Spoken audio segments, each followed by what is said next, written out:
حكاية السينما المصرية وقصة دور العرض السينمائي واللي بدأت بعرض في قهوة مقابل قرش واحد. تعتبر مصر من أوائل الدول في العالم اللي عرفت الفن السينمائي، وده كان سنة 1896 في اسكندرية. وفي نفس السنة شهدت مصر أول عرض سينمائي، وده كان في حديقة الأزبكية في القاهرة. طب فكرة دور العرض السينمائي جت منين؟ كان أول عرض سينمائي في إبريل عام 1900، وده كان في صالة في قهوة سانتي، وكان سعر الدخول بيتراوح بين قرش و3 قروش. والعرض وقتها عمل ضجة كبيرة جدا ودهشة لكل المتفرجين، وبالطريقة دي تم إنشاء أول دور عرض سينمائي خاص، وده كان في سنة 1905، واللي شهد 3 دور للعرض في القاهرة، وكان الجمهور اللي بيروح يتفرج من الطلبة والشباب. طيب فكرة الأفلام السينمائية نفسها جت ازاي؟ في مصر بدأ أول تصوير سينمائي عام 1907، وفي سنة 1917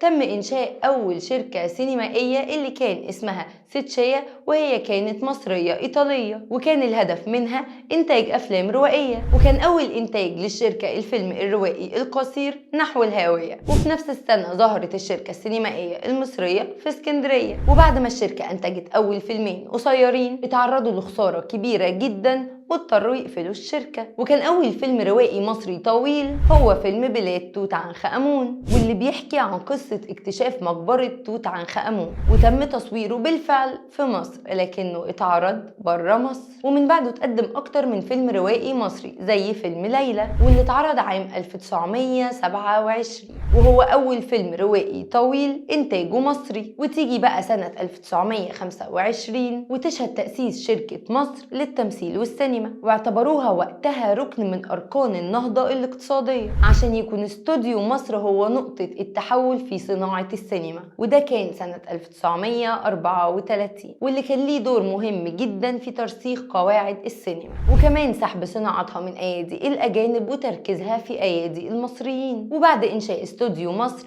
تم إنشاء استوديو رمسيس، واللي يعتبر أول استوديو ينشئه فنان مصري، واللي هو يوسف وهبي. الصدمة بقى والخسارة اللي تعرضت لها صناعة السينما في مصر هو إدخال الصوت في الأفلام برا مصر، واللي كانت من المراحل الصعبة بسبب صعوبة استيراد الأجهزة اللي بيتسجل بيها الصوت من باريس، وده اللي خلى المنتجين يتجهوا إن هم يسجلوا الصوت في باريس. وطبعا الموضوع ده كلفهم مبالغ كبيرة جدا، لأنهم اضطروا إن هم ينقلوا فنانين كتير جدا لباريس. وفضلت صناعة السينما المصرية في مقاومة شبيهة علشان طبعا تنافس الأفلام الأجنبية. وفعلا تم إنشاء أول فيلم ناطق مصري وهو أنشودة الفؤاد، واللي اتعرض سنة 1931، وبعديه فيلم أولاد الذوات واللي كان من إخراج محمد كريم. والفيلم حقق نجاح كبير جدا، وده بعد عرضه في سينما رويال في القاهرة. وجي بعده فيلم الوردة البيضاء واللي ظهر فيه الموسيقار محمد عبد الوهاب، وأحدث ضجة كبيرة جدا وطفرة في صناعة السينما. واتطورت بعد كده صناعة السينما في مصر وبدأت تزيد، وتحولت مرحلة الأربعينات دي لمرحلة انتعاش فني في مصر،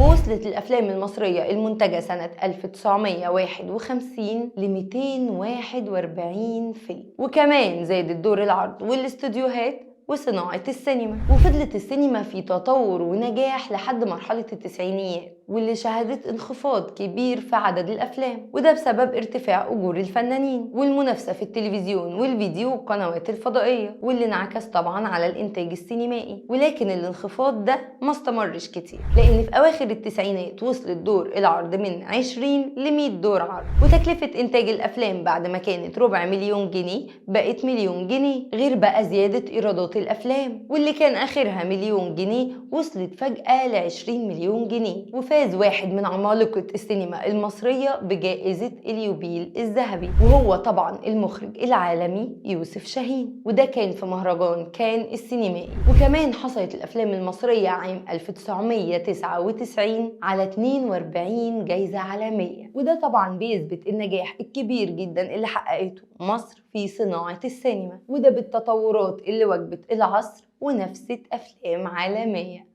وبس كده.